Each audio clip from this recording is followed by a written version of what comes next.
എറണാകുളം ചേന്നമംഗലം നമ്മൾ നേരത്തെ കണ്ടത് ഒരു കുടുംബത്തിലെ 3 പേരെ കൊലപ്പെടുത്തിയ സംഭവമാണ്. ആ കേസിൽ ഈ മാസം 15-ന് കുറ്റപത്രം സമർപ്പിക്കും. ചേന്നമംഗലം സ്വദേശി ഋതു ജയനാണ് കേസിലെ പ്രതി. വിഷ്ണു സുരേഷാണ് ആ വാർത്തയുടെ ഒരു വിഷ്ണു. അതിൽ ഏറ്റവും പ്രധാനപ്പെട്ട ഒരു മൊഴി എടുക്കേണ്ടത് ഗുരുതരമായി പരിക്കേറ്റ് ആശുപത്രിയിൽ കഴിയുന്ന ജിതിന്റെ മൊഴിയാണ്. അതെടുക്കാൻ കഴിഞ്ഞിട്ടുണ്ടോ വിഷ്ണു?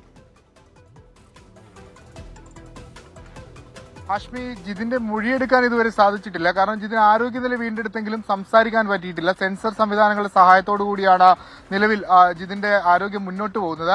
ആ ഒരു പശ്ചാത്തലത്തിൽ ജിതിന്റെ മൊഴി രേഖപ്പെടുത്താതെ ആശുപത്രി റിപ്പോർട്ടിന്റെ അടിസ്ഥാനത്തിൽ റിപ്പോർട്ട് കുറ്റപത്രത്തിനൊപ്പം സമർപ്പിക്കാനാണ് തീരുമാനിച്ചിരിക്കുന്നത്.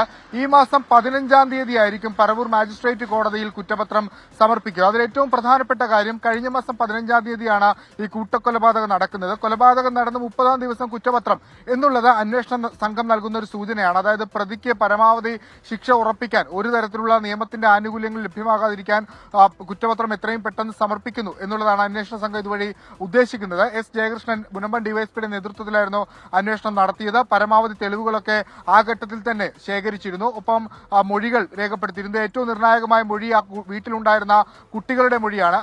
അവർ ഈ ഋതു എത്തിയ കാര്യങ്ങളും ഒക്കെ പറഞ്ഞിട്ടുണ്ട്. പ്രൈം വിറ്റ്നസ് ആണ്. അങ്ങനെ സമഗ്രമായ ഒരു കുറ്റപത്രം സമർപ്പിക്കാനാണ് അന്വേഷണ സംഘം ലക്ഷ്യം വെക്കുന്നത്. 15-ാം തീയതി തന്നെ കുറ്റപത്രം സമർപ്പിക്കും. നേരത്തെ ആലുവയിൽ 4 വയസ്സുകാരിയെ പീഡിപ്പിച്ച് കൊലപ്പെടുത്തിയ കേസിൽ 36-ാം ദിവസമാണ് എറണാകുളം റൂറൽ പോലീസ് കുറ്റപത്രം നൽകിയെങ്കിൽ ഈ കൂട്ടക്കൊലപാതകത്തിൽ 30-ാം ദിവസം കുറ്റപത്രം നൽകുന്നു. ഒരു സമഗ്രമായ അന്വേഷണത്തിന്റെ അടിസ്ഥാനത്തിൽ എന്നുള്ളതാണ് ഏറ്റവും പ്രധാനപ്പെട്ട കാര്യം. ലഹരിക്കടിമയായിരുന്നു പ്രതി. അയൽവക്ക തർക്കമാണ് ഋതു ജയൻ ഈ 3 പേരെയും കൊലപ്പെടുത്താനുള്ള കാര്യം എന്നാണ് പോലീസിന്റെ ഇതുവരെയുള്ള നിഗമനം. ഹാഷ്മി, വിഷ്ണു സുരേഷാണ് ആ വാർത്തയുടെ വിവരങ്ങൾ നൽകിയത്.